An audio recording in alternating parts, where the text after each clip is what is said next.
Welcome to Refined Resilience. I'm your host, Carrie Hill, and on this podcast, we highlight the small moments that shape our journey toward greatness and remind us that resilience isn't linear. Each episode features stories of perseverance and the little victories that often go unnoticed, illustrating that resilience is about finding strength in everyday life. Todd Sylvester is a renowned mental fitness coach dedicated to helping individuals overcome addiction, anxiety, depression, and self-esteem challenges. With a substance use disorder counseling degree from Utah Valley University, he's conducted over 1,500 speaking engagements, 18,000 coaching sessions, and he's authored the #1 bestseller, I Am Recovered, which is a great book, by the way.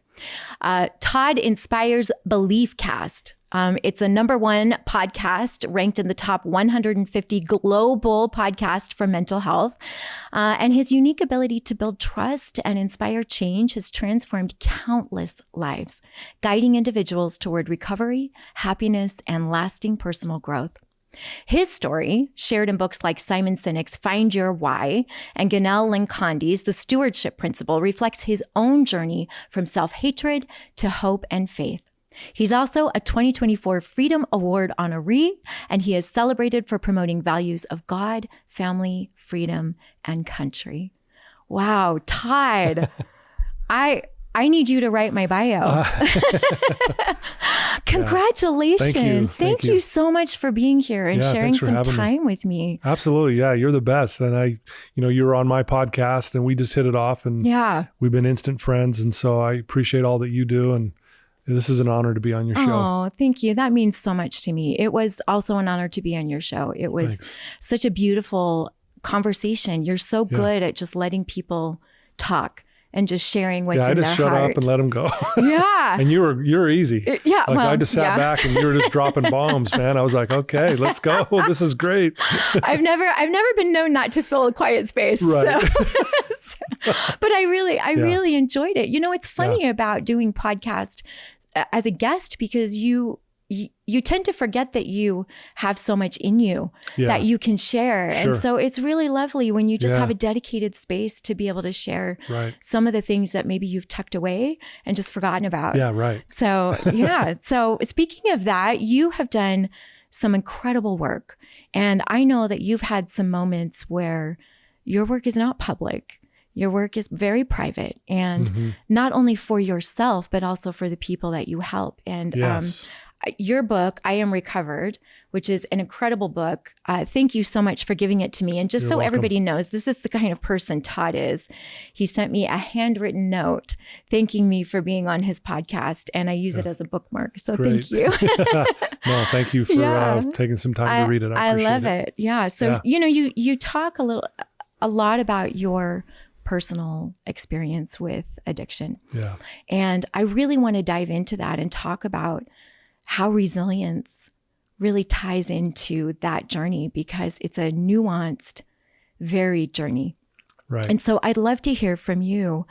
When you started that journey, let's just pick up where you started that recovery process. Yeah. When you started that journey, what did resilience look like for you at the beginning? Yeah, that was really tough because I think in our DNA, we all have resilience. I think we're born with it. Mm-hmm. And I think we veer away from it in our lives. And I did too with addiction. It was 10 years worth of alcohol and drugs and marijuana, you name it, everything under the sun. And so getting clean felt like a monumental task, like climbing Mount Everest, if you will. And so I didn't feel like I had much resilience in me, to be honest, but it was there. I just hadn't tapped into it for so long. It felt dormant. And so it really, a lot of times it was other people telling me how strong I was, just listening to someone else. You'll often hear me say, I'm here because I'm standing on shoulders of giants. Yeah. And I really am. I mean, I wouldn't be here without these people who believed in me when I didn't believe in myself.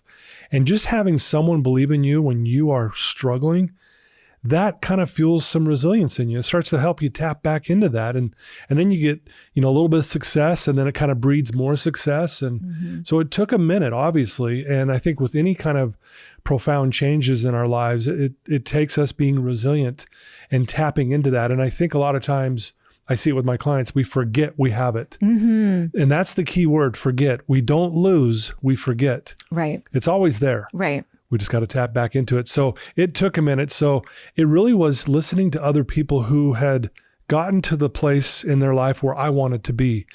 And I finally, stopped being stubborn, and I surrendered to what they were telling me. One of the best definitions of surrender I've heard is coming over to the winning side. And that's what I did. I finally said, you know what, I'm going to come over to the winning side. And if that's what you're doing, because your life looks amazing, I'm going to do what you're doing. And then just, I say this a lot, 1% better every day, just a little at a time. And that's what it looked like in the beginning. But it was a challenge, and it was a fight for a while. Yeah, the power of habit, right? Every single day is an actively engaged muscle exercise. It sure is. And moving forward. I love that you said you gave over to surrender. You gave it. You surrendered. That is such a hard concept. Yeah. Todd, surrender is hard. It's hard. It's hard for me. I'm not a very good surrenderer. I want to control everything, and I want to know what the outcome is. And I trick myself into believing that if I do everything correctly, the outcome will be X, Y, and Z. Exactly. And so what did, it's always a lesson in resilience when it doesn't work out that way. Right. Yeah. It's like, oh, okay, well, what did I learn now? Yeah, exactly. So what did surrender look like for you? It was exactly what you're kind of describing. I stopped saying to myself and to everyone else, I know what I'm doing. I've got this. Let me do it on my own. And again, I kept hitting a brick wall. I kept relapsing, kept going down the same path. And I'm like, okay, my thinking is not working here. And it really just got to a point where, okay, I'm either going to keep on the same path and I'm going to be dead, or I can finally start listening. And it really was a conscious choice. I finally just said, okay, I'm going to listen and apply. Not just listen. I'm going to, okay, if that's what you're telling me, now I'm going to go out and put it to the test. And that's when I thought, okay, this is why we need other people in our lives. Now, I had to do it myself, but yet I couldn't have done it alone either. Yeah. Does that make sense? Yeah. And so it really was a conscious choice to say, you know what? I need to start listening more and stop talking and acting like I know everything. Because my best thinking at that time got me behind a loaded shotgun to end my life. So, something was way off in my life. And so it was like this realization, like, listen to the people who have made it out of it, who have, found success in their life, who have found happiness, and they're doing the right things. That's what it really was. It was a conscious choice on my behalf to start listening. Yeah. So surrender for you was, I'm going to surrender what's not working. Exactly. And go into something new. Yeah. I love that. Was there a specific person, Todd, that really stood out to you as the example of resilience and who you wanted to be like? It chokes me up to think about it. So it's his name is Rich Saunders. He's been my mentor for 35 years. And it was him in the very beginning who took me under his wing, who said, I believe in you when I didn't believe in myself. And it was that line. James Allen, who wrote the book, As a Man Thinketh, he says, a spoken sentence can turn the tide of history. So to hear that sentence from Rich about me, I believe in you, Todd. Yeah. It turned the tide of my history, because it was like this magical thing that happened inside of me, like my chemicals and my DNA changed the moment I heard that. I still wrestled with that concept, but I'm like, how does this dude believe in me? What have I done? Because I'm thinking I am the worst human being on the planet at the time. And so he took me under his wing, and I'll never forget, he looked me now and he goes, Todd, this is gonna be the hardest thing you've ever done in your life. But he goes, but I'm gonna walk it with you. And I'm like, man, thank you. And it was the hardest thing in my life at that time. And he did. He walked with me. And to this very day, he showed up in my office a few weeks ago, as a matter of fact. And again, just words of advice, mentoring me, helping me with some things that I'm dealing with as well. And I'm just like, man, he's been there the entire time. It's amazing. Wow. Yeah. What a miracle. Yeah. He's one of those giants in my life. Yeah. Yeah. What did he do, Todd? First of all, thank you for sharing that with me. Yeah. I love that. I think we all have, I want to say we all have, but maybe not all of us do have people in our lives that say, I believe in you, and take you under their arm. And, That's really such a powerful testament to taking the time to pay attention to another human and their journey and really putting them ahead of you. When he walked you through that process, what were some of the things, maybe skills that he taught you that were able to pull you back to center when you found yourself kind of sliding backward, if you will? Number one at the top of that list was he taught me to stop playing the victim. Because I had a lot of reasons where I blamed family, I blamed my life, I blamed what happened to me with my basketball career. There was all these people that I was pointing at, blaming them for my horrible life. And if I gave you all the reasons here, you'd be like, oh, I get why you blame all these people, right? And I'll never forget when he told me, he says, when are you going to finally start taking accountability for your life, Todd? Ooh. And he taught me something so powerful about accountability. Accountability is the exact opposite of victim stance, right? So when he taught me this, and at first, when he said that to me, I'm like, what do you mean take accountability? I'm here meeting with you. I'm trying to change. And he's like, no, until you take full 100% accountability, what it would look like is you're going to stop blaming everyone in your life for your problems. And I was just like, it was like, again, a spoken sentence that just slapped me upside the head. And that was the biggest thing for me to overcome, was playing the victim to my circumstances. And I was victimized. There was times in my life I really truly was. But what I was doing after that event was victimizing myself with my thinking about what had happened. Yeah. And he just taught me a really powerful lesson. And then I've learned over the years, I teach this to my clients, that accountability is the end of suffering. And that's Buddha's definition, so I got to give Buddha credit. It really is true, because when I play the victim, my suffering continues. I magnify it, I perpetuate it. And again, I feel so justified. But I'm still going to suffer. And so that's what Rich taught me. He's like, okay, if you'll start taking accountability, guess what? Your suffering is going to start to subside and eventually just stop altogether. And boy, was he right. So that one stood out the most. The second one, the second principle he taught me was the principle of hard work. He was just like he said, this is going to be the hardest thing you've ever done. You're going to have to work so hard to change your life. And at the time he told me that, I was like, yeah. But inside I'm going, oh no. Right. Do I want to do the work? Right. And so, but I watched his example because he was living what he was teaching me. He took accountability for his life and he was a hard worker. And I just watched that from a distance even. I'm like, okay, that's what he's doing. Yeah. And look at his life. It seemed like it was going in a good direction. I want that. So those two, honestly, the principle of accountability and the principle of hard work. Yeah. All of that's amazing.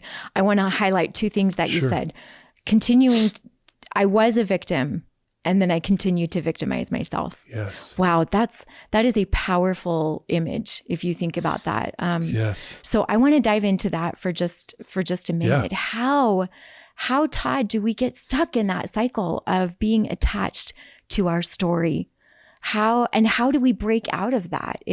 I know that you talk about that in your coaching and you really help people to kind of sift through that. But to your point, that's hard work. Yeah. We don't really like hard work as humans. We like things to come easy. We want to be comfortable. Yeah. Especially because we live in a society where everything comes fast, right? It's instant gratification. And so we want to say, I want to change. And then by tomorrow, or maybe in a week, I should be a completely different person, right? Yeah. So managing that expectation and separating out your story from the event, if you will, how do people do that? Yeah, that's a great question. And it's a very poignant question, because that is at the crux of the clients I'm dealing with on a daily basis, where something really tragic has happened to them. It's very traumatic. And again, anyone listening to this is in no way at all minimizing your pain through whatever you've been through, because trust me, my heart goes out to you and I feel you. But my job is to help someone move on from that. And sometimes when I share some things, it might feel like I'm saying, well, let's minimize your pain and let's move forward. No, it's not that. But again, if we stay holding on to, like I see a lot of people, we want to hold on to our trauma so tightly that we never want to let it go. This is what happened and this is me, right? But the truth is, and this is a tough one, is that I really believe that life happens for us. Because for someone to say, hey, just let it go, what does that even mean? Do you walk outside and throw it in the air? Yeah, that feels really minimizing, right? Just let it go. Hey, let it go. Right. Just, you need to let it go and move on. Right. What let it go really actually means is we have to change our belief system around it. And this is what I mean by that. We have to work through it, and it takes work, to see how what you went through, that traumatic event, happened for you. Now think about that for a minute. That's heavy. Like I work with some people who've gone through some heavy, heavy stuff. And they look at me like, are you kidding me? You're saying this abuse that I went through happened for me? And I'm saying, I would never wish that on you ever, ever, but it did happen. But what are the lessons that we can pull from that you can learn and that you should have learned or that you need to learn? Like I'll give you an example on my own. So I took my first sip of alcohol when I was 11 years old. Fell in love with it, and it opened up the door to full-on addiction. And I was abused by a neighbor boy that lived behind me. That happened. Had all this stuff going on, right? But I can honestly tell you, because of the work that someone put me through, that I can now truly see all of that it actually happened for me. Like I'm actually grateful for it. And you know why I'm grateful for it? Because I'm sitting here talking to you. Like, think about that. Those experiences led to this moment with Carrie. Are you kidding me?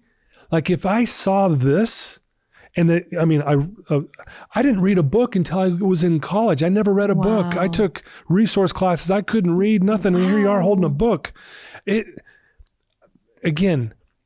So that is where I start with my clients. Like, where can we pull one thing out? Like, I'll give you an example. I had a guy one of my clients who had been sexually abused by his uncle for like 5 years. Really difficult and very painful. And here we are 20 years later, and it's still messing up his life. And we're doing a session, and I'm like, okay, we're going to write on the board all the good things that have come from what happened to you. And he looked at me, it looked like he wanted to punch me. Are you like, you're kidding me? Yeah. Anyway, it took him about 20 minutes, but he finally said this, and it chokes me up every time. He goes, Todd, I'm a survivor. So I write down on the board, survivor. And then he goes, I'm a fighter. I write down fighter. And then he goes, I'm a protector of my nieces and nephew. I'm like, dang, dude. I write down protector. And then he says, I have more compassion for people who suffer. Wow. And I've been getting chills just saying. Yeah, me too. We ended up filling this board up. Wow. And this guy goes, dude, can I take a picture of that? I'm like, please, right?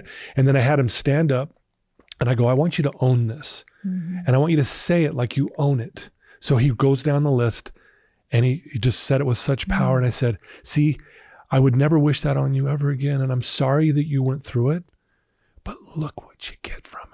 So what we focus on lives, what we neglect and look away from dies. Right. So let's starve this. Let's feed this. Yeah. And boy, it changed his life. And that's just one of thousands I could tell you about.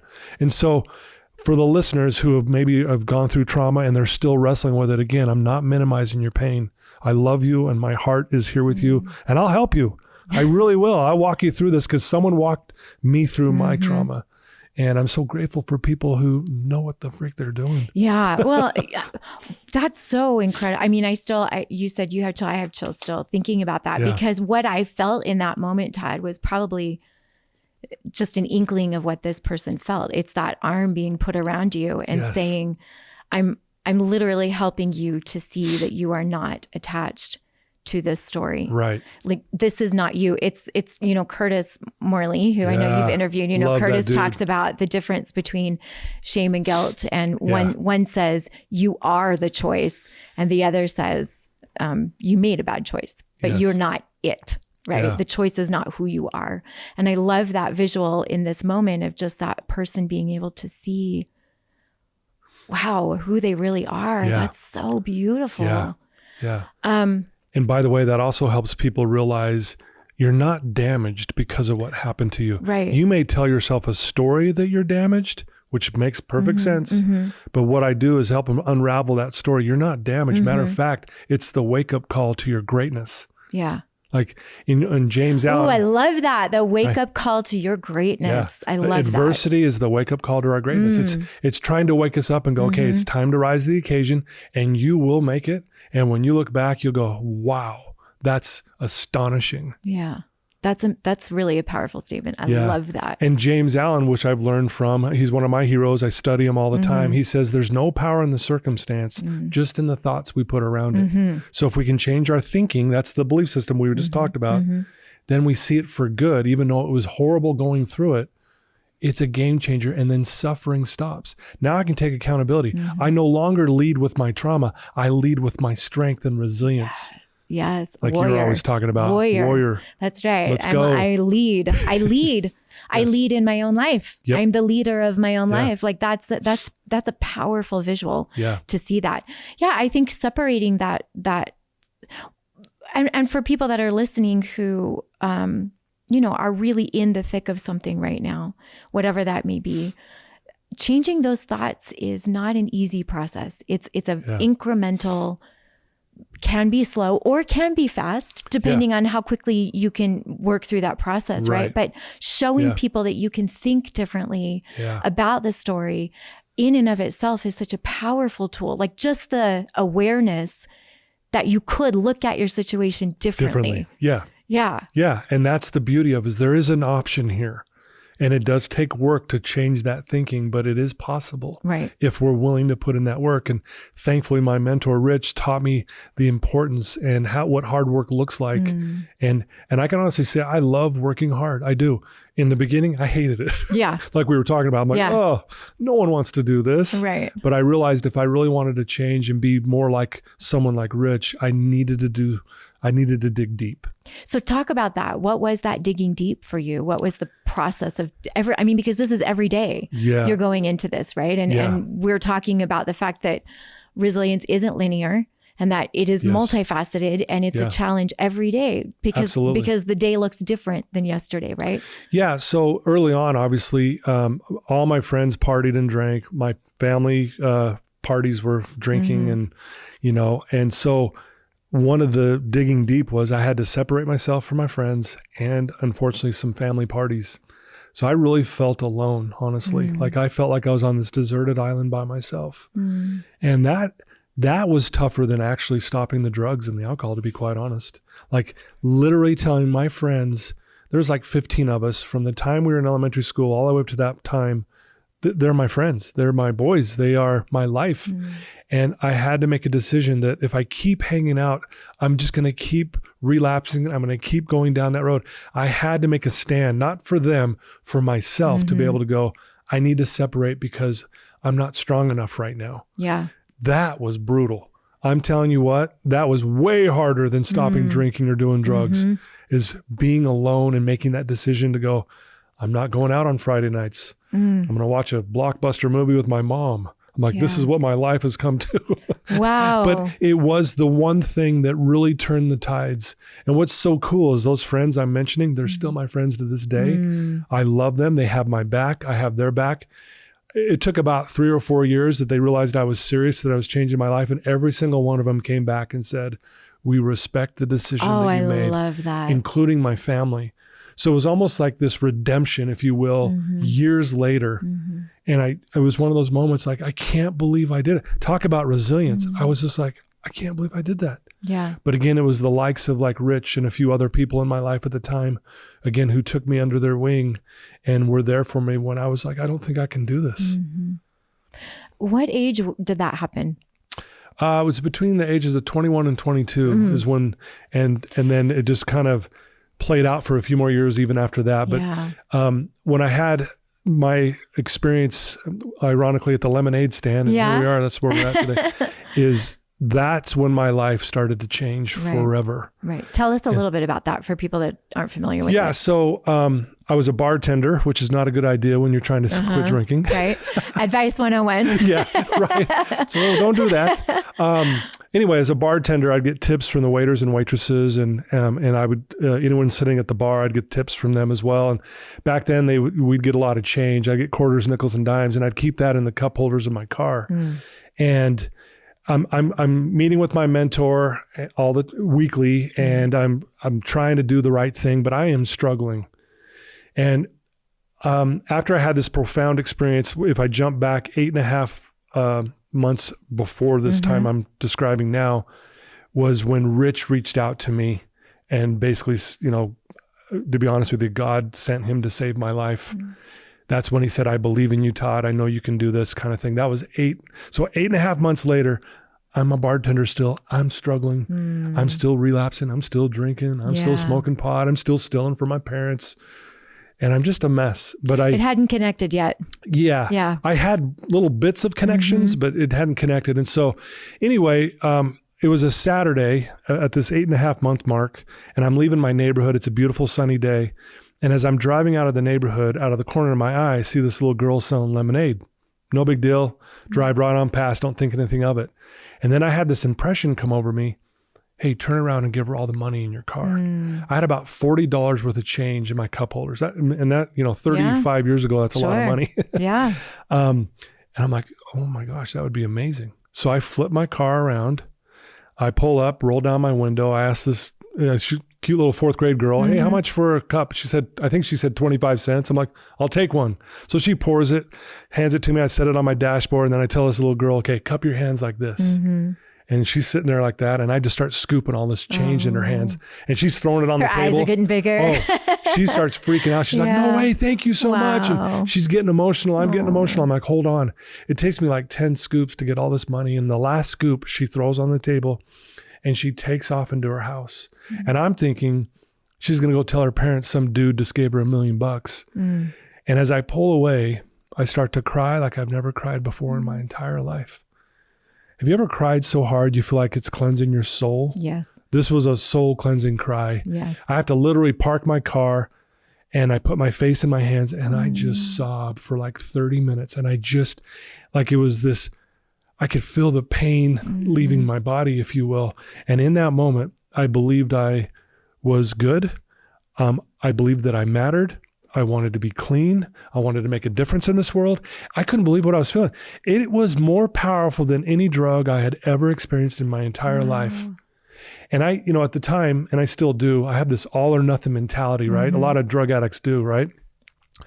And I thought, if that girl's there next Saturday, I'm going to give her all my money. Ironically, that I'm earning as a bartender. Wow. So the next Saturday on purpose, I drive by to see if she's out there. And sure enough, she's out there. And I pull up, she recognizes me. She starts freaking out. I give her like $25. Oh my goodness. I do this the next Saturday, the next Saturday, the next Saturday. Wow. I do this every Saturday for 2.5 months. And every time I pull away, I just start to cry. There's a beautiful quote by Ferdinand Foch that says, the most powerful weapon on earth is the human soul on fire. This lit my soul on fire. And what I learned at this lemonade stand, I gave away my money, ironically, as a bartender that I was earning. And what I got in return was my life. Because I was like, I'm going to dedicate my life to helping people. Yeah. I don't know how yet, but that's what I want. I want more of that feeling. Yeah. How do I get that feeling on a daily basis? And so, other things started to play out. I got some, I created a drug-free program in elementary schools. And anyway, it opened up the door to full person change, if you will. Yeah. And it was like, I had hope. I had this, I'm like, is that what love feels like? I was like, this is incredible. I can't even put in words how amazing that experience was. It saved my life. Because I'm telling you, I was in a rough spot still. Even though I had that amazing experience with Rich, I'm still struggling. But this is when my life started to turn around. Yeah, that's like really turn around. That's when you feel like the divine hand come into your life and shake you up and say, I have something for you that I can't give you yet because you're not there. Please listen, right? And I learned this from one of my clients. And he said this statement, and I put it to my memory because I thought this is so profound. I tried to find myself I could not see. I tried to find my God eluded me. I tried to find my brother. I found all three. Oh, you're going to make me cry, Todd. That's beautiful. Right? Yeah. That's where it's at. Yeah. If I want to feel God in my life, I give away love because God is love. And when I like we're feeling it right now. Yeah. We're having a God experience right now. Yeah. And maybe hopefully those listening, you're feeling this too. That is God confirming to your soul that you are good. And whether you go to church or not, or whether you believe this religion or that, I don't care. But if you're feeling this love, that's God telling you you matter and that you are needed in this world. And I believe that with all my heart. And I look back on that experience and I'm like, I cannot believe that happened. Do you know, Todd, that is just, thank you for recounting that. And it's a different experience to hear you talk about it in that way than just to read about the experience, you know? And so I love your voice to that story. It's so powerful. A couple things that I think are so significant about that, aside from what you've shared personally, is number one, you also changed that little girl's life. Yeah. She will never forget for sure that for 2 months, somebody drove by and literally blessed her life somehow. Yeah. And who knows what she did with that money, right? Well, I know what she did. She bought a trampoline with it. Oh, that's amazing. We're still friends today. Oh, she sends me clients all the time. She's my best marketer. Todd, I love that. She calls me her father because she didn't have a father in her life. I love it's that. Insane. Like, wow. We have been that blessing. friends and since then for over 35 years. Oh my goodness. Her name's Lindy Davis. Wow. She is the most amazing human being I've ever met. Well, shout out to Lindy for changing Todd's life. Literally, like that's amazing. So I love that. Like you don't know when you feel those shoulder taps, right? We call them shoulder taps, or that quiet voice, that little inner voice, that thought, right? I don't know. What do you call that? Well, the Greeks call it a kairos moment. Nice. So back in early biblical times, the Greeks used to track time 2 different ways. Chronos, which is chronological time, and then kairos, which was a transformational moment in time. So when Jesus would go around and perform a miracle, that was a kairos moment or a transformational moment in time. So that tap on the shoulder was, hey, this is going to change your life forever. Go do it. Transformational. Oh, Todd, thank you for sharing that. I love that. Yeah. I'm feeling that. So I feel like we can have those. Yes. We can have those. They're accessible to us at any point in time, those transformational moments, but we have to lean into them and we have to pay attention to them. Yeah. And oftentimes they don't just include us. Oftentimes in my experience, and it sounds like in yours, there's been somebody else to serve. Yes. That has been the fullness of that transformation, right? That comes to fruition is that the fact that I felt it, I listened to it, and somebody else was involved. And now we have this incredible bond. Yeah. We have changed each other's lives because we've been on this journey together. Yep. And through that, how many other people's lives have we changed? It's insane to think about. I'm gonna share a story with you because I think that you'll appreciate it. Sure. My mom has had an incredible friend from high school that she's been friends with for like 65 years. You know, he passed away 2 years ago from brain cancer, but he went through a very long period of time as an alcoholic.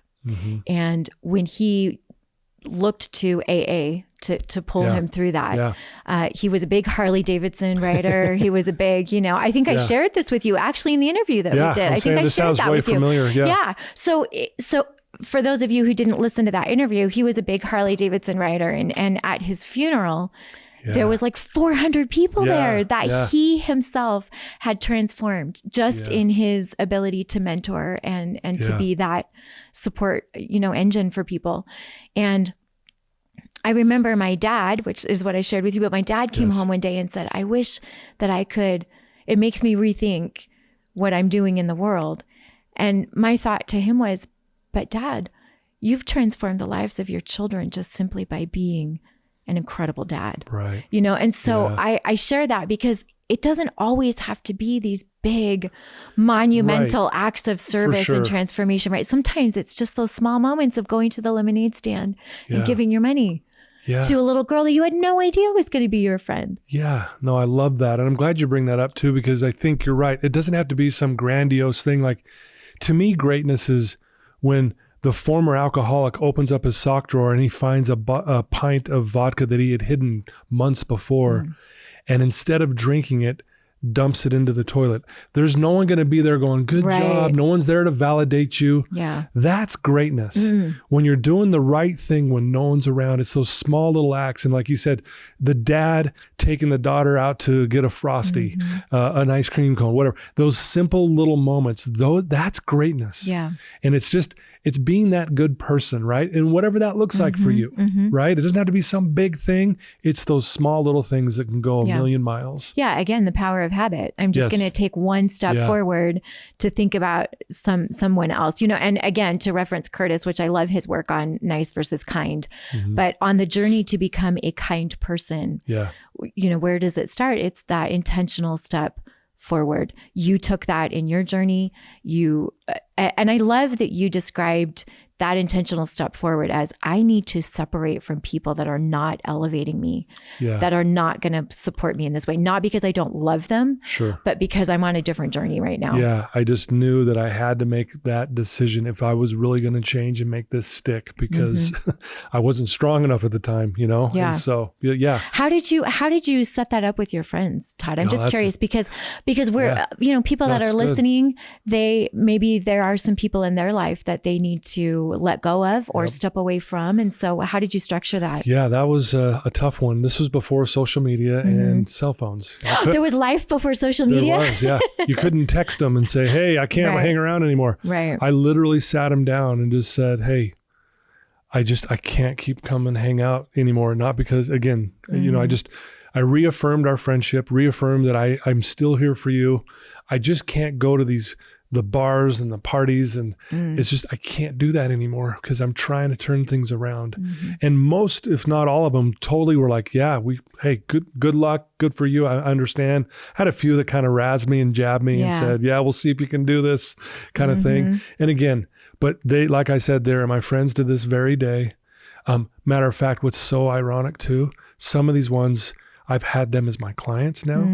I've had their kids as my client. It's like full circle. I'm like mind blowing. Like I never in a million years would have thought I'd be coaching my friend and helping them through a very difficult time in their life. And their kids. Yeah. And their kids. Yes. What? Wow. So yeah, for those who might need to make those, don't do it over text. I really believe in the face-to-face because texting is a rational tool. It's hard to show emotion on a text. But we're sitting here and I can be really real with you and you feel it and you know that I'm sincere. Text can be mistranslated all the time, misread. Yeah. So I would always recommend doing it face to face because you're saying you care about this person, but I've got to make some changes and I just need to step away for a while. And it might be a month, it might be 6 months, it might be a year, it might be 5 years. I don't know. But you do what you got to do in order to make the changes that are necessary for your life. Yes. Not easy. Hard work, it's work every single day to do that. And it's a huge step to tell people that you've kind of cultivated this lifestyle with, that you're the rebel now, right? You're going to step away and you're going to go a different path. And that kind of mob community gang mentality, however we want to say that, that like all for one and one for all, it's like that's a hard, I think for the person receiving that's also hard. And so, before we sat down, I said, I wanted to ask you about that. How do you, so we were talking about how you create resilience when the apology or the apology, right? Yeah. When there's not an apology, for something that has wronged you, that put you on a path to have a different journey than maybe you would have had if it never happened, right? So if somebody never comes and says, I'm so sorry for this thing that I did, in your case, and in lots of other people's cases, that was abuse. Yes. What if that never came, that apology? Yeah. So first thing I want to say, and this might be surprising, and I've seen this with my clients, especially when it comes to a family member who has wronged them. What happens, they're waiting for the sorry to change their life. They're waiting for the sorry to be okay. A lot of times, sometimes they get the sorry and guess what? They still feel the resentment. They still, the sorry didn't change anything because they're still stuck in this mindset or belief system. The story's still there. Yeah. But again, I understand it. And so, if we're waiting for the sorry, we will probably never change then. We got to, and we were talking about Wayne Dyer, who I'm a huge fan of, and I learned this from him. He said, there are no justified resentments. Yes. There's no justified resentments, and resentments breed rebellion. If I'm resenting anyone, which I did, and I look at my life, I resented, I was waiting for sorries. I really was. I was waiting for people. You better come tell me sorry. And once we did, then we're okay. I didn't get the sorries, and I resented. And so what did I do? I rebelled. I was blowing up my life. I was drinking, doing drugs, and I was destroying myself. And that's when Rich came in and said, when are you going to take accountability? I'm like, oh, I never thought of it that way. So resilience comes from changing your life despite that you're not going to get the apology. A lot of times I work with clients who the loved one, supposedly loved one in their life, were the ones that abused them, and they now have passed. So there's no way to even talk to them. So how do you get the apology then? Right. So that's what we do. We have to, again, change our belief system around it, which creates resilience. And it, again, that hard work, which creates resilience. And when we can get to that place, I heard this on Ted Lasso, of all places. I love Ted Lasso. He said, he was quoting Walt Whitman, but I looked it up and Walt Whitman never said this. Anyway, we'll give Ted Lasso credit. Sure. He said, be curious and not judgmental. So an example, let's say if I'm judgmental of you, Carrie, of your past and maybe some mistakes you've made, if I just judge you, I've made the judgment, I shut you off in my life, and I have this negative vibe towards you from now on. But if I'm curious about Carrie, I'm going to ask you questions. And as I ask you questions, guess what? I get to know you, and I start to understand why you do what you do. I understand why you've struggled. And once I get to know you, how in the heck could I ever not like you? It's impossible. But then let's flip it back onto ourselves. Instead of being judgmental of ourselves, why don't we be curious? Yeah. Why am I acting this way? Why am I rebelling? Why does it hurt so much? Why does it hurt so much? Okay. How can I find compassion for the person who hasn't said sorry? Yeah. So in AA, when you have those, it's about amends. Amends is big, and I've made amends, and I love that part of the steps, if you will. Well, there's some times where you can't make amends.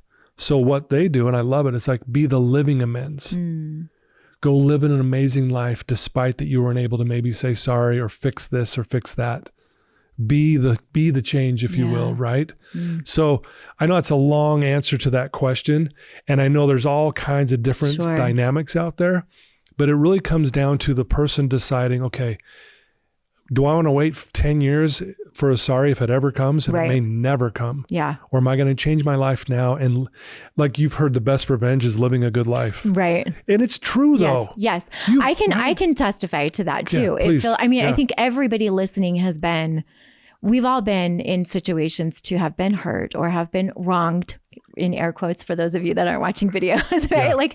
And those are real legitimate things. We go through experiences where humans, our life is going to have crossover every day in some capacity. And so I do believe personally, I'm not interested in resentment. Resentment is heavy and it's time intensive and it takes so much energy away from you. And sure does. And I think the cool thing that you have all the things you say are cool, but one of the things that you highlighted is just the accountability piece is so significant to saying, where do I want to live? I don't want to live. Do I want to live in the heavy and the dark and the achy and the energy and like the bitterness? Wow, that's a lot of work. Maybe I try, to your point, maybe I'll try Rich's life. Maybe I'll try that life, right? Like the life of somebody that I respect and I admire and appreciate and try to mimic the characteristics until they actually become mine. And that's where I want to go. And so I think you're right, waiting for that apology that may never ever come. Again, going all the way back to the beginning, you just make yourself a continuous victim. Yeah. Waiting absolutely for something. Yeah. And there's a beautiful, there's a Yoga Sutras, Patanjali 2,000 years ago said, if we can be steadfast in our abstentions of thoughts of harm towards all living creatures, none of them can have enmity in our direction. I butchered that quote so bad, so forgive me. But we got it though. If we can abstain from having thoughts of harm towards other people, that no living creature could hate us back. So if we can be that person, which again, that takes work, it takes resilience, it takes dedication, and it takes a decision. Yeah, but Todd, I love that, because also don't think that about yourself. Yeah. Don't cause yourself harm. Don't think badly about yourself, right? You have to shine that flashlight sometimes on yourself. Absolutely. Just as you do with your clients in order for us to move past resentment. And we have to love like we want to be loved. The golden rule, right? So true. Yeah. So simple, but it's true. But it's true. At the end of the day, it's true. That's right. Yeah. Well, we're going to wrap up here, which makes me so sad because I love talking 2 or 3 hours to you. I know. I love it. So before we go, Todd, is there any specific thing that you would like people listening to know about themselves? The most delightful surprise in life is to suddenly recognize there's nothing wrong with you. I work with so many people that they come in and they have this narrative, a story that there's something wrong with them. It doesn't mean we don't have stuff to work on. We all do, right? Yeah. But to our core, you're good. At the end of the day, you're good. And I will tell a client on day one, they just got out of prison. They've been a heroin addict. They've done criminal behavior. And I'll tell them, and I'll have them read it. It's on my wall. I think I even had you read it. It's on my wall. It says that very quote, the most delightful surprise in life is to suddenly recognize there's nothing wrong with you. 10 out of 10 times the client starts to cry. And I go, has anyone ever told you that before? And they're like, never. And I said, but you tell yourself a story that there is something wrong with you. And I'm going to help you unravel that fairy tale. I love that. So for anyone listening, that is my message to you. I wasn't poisoning myself with drugs and alcohol. I was poisoning myself with that irrational, negative, poisonous belief system. That's what was holding me back. I drank to try to numb that story out. That was so drinking wasn't the issue. It was, I had to change that. Symptom. And then therefore drinking was easy to walk away from. Because people will say, man, do you still wrestle with this? You know, I haven't had a drink in 35 years. And they're like, oh, is it still? No, that's another fallacy. No. When you get to that place where you love you, overcome, like, the other day, okay, sorry, this is a long. Okay, tell me. I walk into a group at Wasatch Recovery. You know, they're in there for drug addiction and mental health issues and this and that. And I walked in to this group. They're just waiting for us. There's like 16 of them in there. And I said, hey, I got some good news for you guys. And they're looking at me like, you've all overcome addiction already. I go, but they haven't connected those dots. Right. And I go, you already did it. And they're like, huh, we never thought of it like that. I go, exactly. Yeah. You already did it. Now let's see what we need to do to change that narrative. That's why you're here. Anyway. Yeah. So anyway, I love everyone. I love you, Carrie. Love what you're doing. Thanks for this opportunity. And I hope some words turn the tide of someone's history today. Me too. And I'm sure that they will, Todd. They do everywhere that you go and speak. People walk away feeling uplifted and inspired. Thank you. Tell everybody where we can listen to your podcast. It's called a Belief Cast. And you can go to beliefcast.com, which is just my website. And it lists all the guests that I've had on, including Carrie. If you haven't listened to hers, you better, because it's amazing. But, I paid him to say But I'm that. on Spotify and Apple and Google Play and just all the major platforms out there. You just type in Belief Cast and it'll pull them up. And I've had some amazing people on, and you know, it's been going on for 7 years now, and we're just cranking. And it's, again, not because of Todd, it's because of people like you, Carrie, who come on and just share your truth and your power. Well, good finds good, Todd. So thank you for being good and for helping others find the good in themselves too. Thank you. I appreciate you. Thank you. Thank you. Thank you for joining us on this episode of Refined Resilience. We hope you found inspiration in the stories shared and the small moments that remind us all of our strength. Remember, resilience is built not just in the big challenges we face, but in the everyday experiences that shape who we are. A special thanks to our sponsor, Build Them Bless, for making Refined Resilience possible. Until next time, remember, it's the small moments of resilience that make us great.